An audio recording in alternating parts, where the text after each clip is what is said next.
Bonjour tout le monde. Tout d'abord, je tenais rapidement à vous remercier pour vos retours concernant le premier épisode de ma chaîne. Je suis bien conscient du côté débutant de cette première tentative, mais grâce à vos remarques et vos conseils, je vais pouvoir apporter des améliorations progressives, le plus gros chantier étant l'amélioration du son, de l'image et du cadrage. Du coup, grâce à vous et pour la deuxième fois... Et c'est reparti.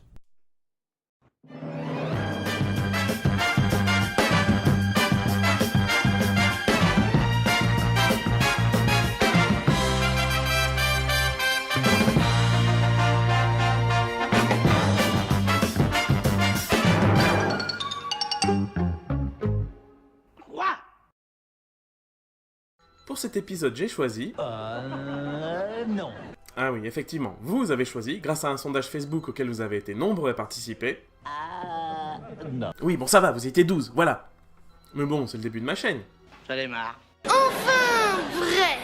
On va s'intéresser à un film qui va bientôt avoir 40 ans, Un drame très engagé sur la police de Saint-Tropez. C'est une satire sociale dont le personnage central est joué par De Funès. En plus, il y a des extraterrestres. Le gendarme et les extraterrestres, donc, qui revêt un caractère particulier à plus d'un titre que je vais tâcher de vous présenter.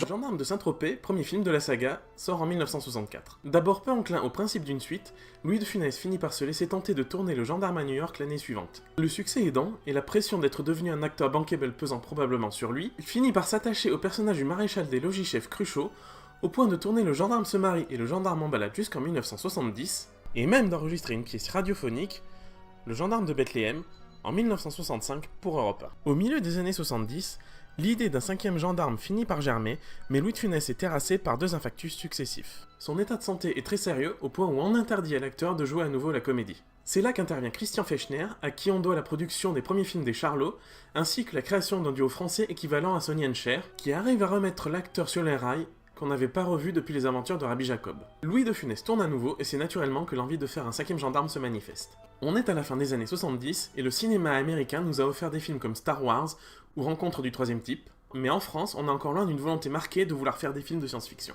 Et oui, à une époque où on parle encore de soucoupe volante au lieu de vaisseau spatial, le genre comique reste encore très rentable en France, et fait émerger des talents comme Coluche, La Troupe du Splendide ou Pierre Richard. La tâche s'annonce donc compliquée pour l'équipe créative des gendarmes, mais Louis de Funès, toujours animé par le feu sacré, décide de collaborer au scénario.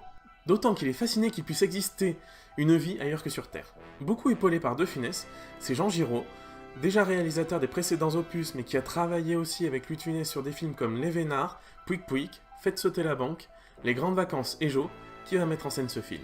Du coup, le film parle de quoi? Laissons Louis de Funès nous l'expliquer de lui-même. Les extraterrestres dans notre film sont très gentils. Et nous, en bons terriens que nous sommes, nous ne pensons qu'à une chose, à les détruire. Et bien sûr, mais eux sont très charmants.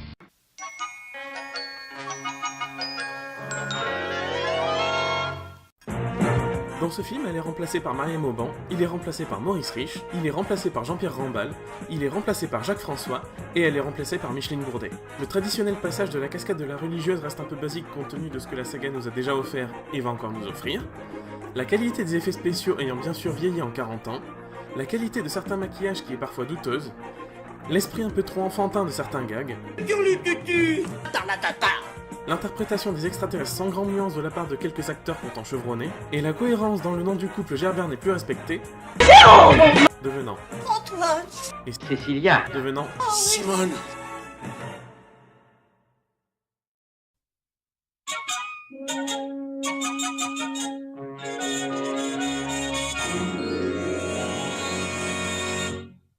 D'ailleurs, au sujet des noms du personnage de ce film, il y a un truc qui me chagrine.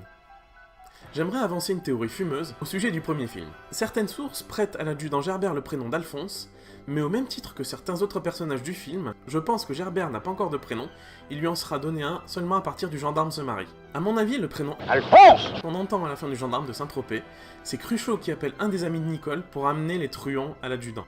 N'hésitez pas à me donner votre opinion en commentaire, même si c'est pour dire On s'en fout, on s'en fout, on s'en fout. Vu qu'après tout, c'est pas le sujet le plus palpitant de l'année.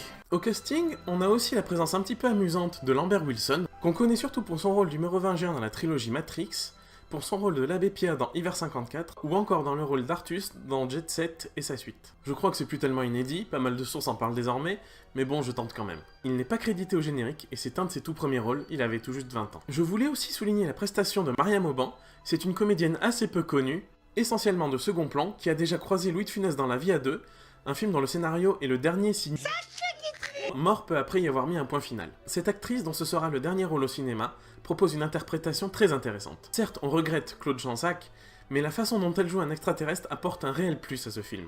Le moment où la Josepha Alien piège Cruchot fait basculer le film de la comédie pure au suspense, quand la peur se lit vraiment sur le visage du personnage, de même au moment où le gendarme Topin se poignarde. De mémoire de gosse, c'est le seul film avec Louis de Funès qui a réussi à me procurer un vrai sentiment de peur en le regardant. De cette manière, Louis de Funès est cohérent avec la volonté qu'il avait depuis sa crise cardiaque de proposer autre chose que du comique nerveux, comme il nous l'explique dans cette interview.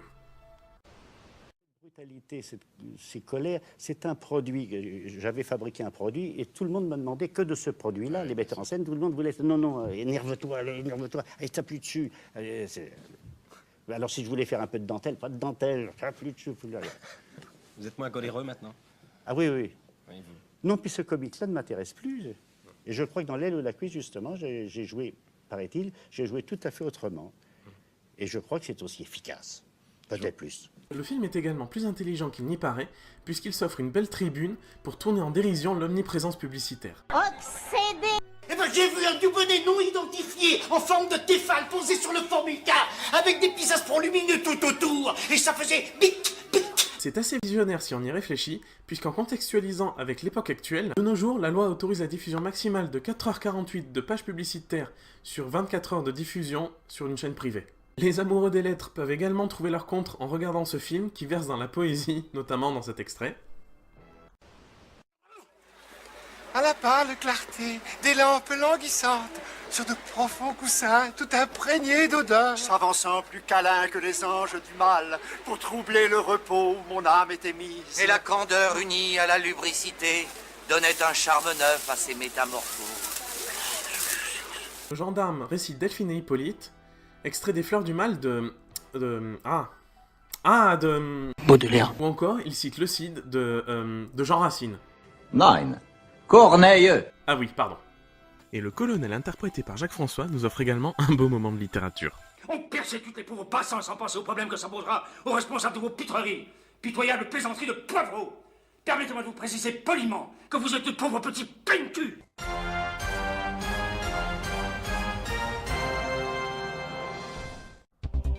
La figure de style utilisée dans cet extrait est une allitération, une litote, une assonance, un oxymore.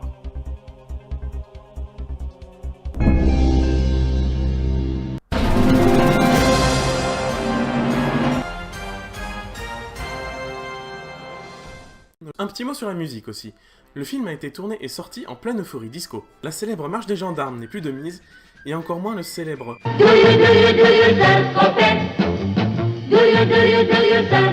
puisque l'actrice qui l'interprétait a jeté l'éponge au bout du 3e épisode. Charge au compositeur de la série Raymond Lefebvre de trouver un nouveau générique, et il faut admettre que le cahier des charges de la musique symphonique mêlée aux éléments de musique disco actuelle est pleinement respecté. On a la guitare électrique, les violons, les trompettes,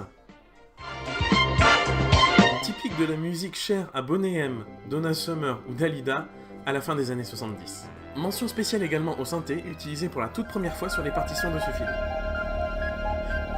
Coup d'essai mais coup de maître pour Raymond Lefebvre, puisque les morceaux de la bande originale utilisant les synthétiseurs dans ce film sont quasi exclusivement réservés aux apparitions des extraterrestres. Et après ? Le film est sorti en 1979 et il ramasse un peu plus de 6 millions d'entrées. Retour réussi pour Cruchot après 8 ans d'absence et naturellement se pose la question d'une nouvelle suite. Le Gendarme et les Gendarmettes, ultime film de la saga, sortira 3 ans plus tard, en 1982, mais le projet du dernier gendarme a failli être tout autre. Louis de Funès avait l'idée d'unir une très vieille passion, le cinéma muet, avec sa nouvelle passion de la vie extraterrestre. Il a eu l'idée de faire un nouveau gendarme dans lequel Cruchot et sa brigade iraient sur la planète des extraterrestres du précédent film, une planète où la parole humaine n'existe pas, rendant la quasi-totalité du film muet. Ce projet est pris au sérieux, jusqu'au moment où on lui fera lire le roman La soupe aux choux de René Fallet, qui deviendra le film qu'on connaît, en lieu et place de cette idée de gendarme. Voilà, j'en ai terminé avec cette chronique nanarde. Ah, ça me fait tellement du mal de parler de nanarde pour un film avec Louis de Funès, mais bref. Une fois n'est pas coutume, n'hésitez pas à me laisser des pouces en haut, des pouces en bas, des commentaires, à partager la vidéo, quoi que ce soit qui puisse me permettre d'avoir des retours négatifs ou positifs pour continuer à améliorer ce projet. Et comme dirait Béatrice... Ciao.